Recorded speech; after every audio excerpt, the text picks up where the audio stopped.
เบื้องต้นเทเลดีพี่น้องตั้งโอวันเฮาที่นี่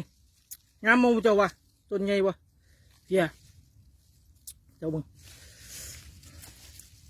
คอยกินในเบิ้งเฮียเอากินในเบิ้งคอยกินกับแก้วพี่น้องเฮียแก้วคอยเด่นคอยพกแก้วน้ำกูมีหมากสมคือเขาครับครับน้องครับเนี่ยขอยบ่มียำมีปลาหมึกคือเขาหรอกกินมันกับแก้วเลยล่ะแซ่บคือเขา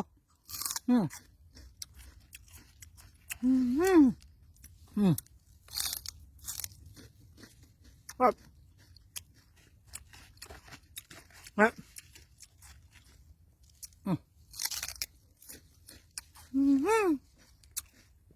ครับพี่น้องครับ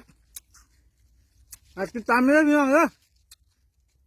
ครับ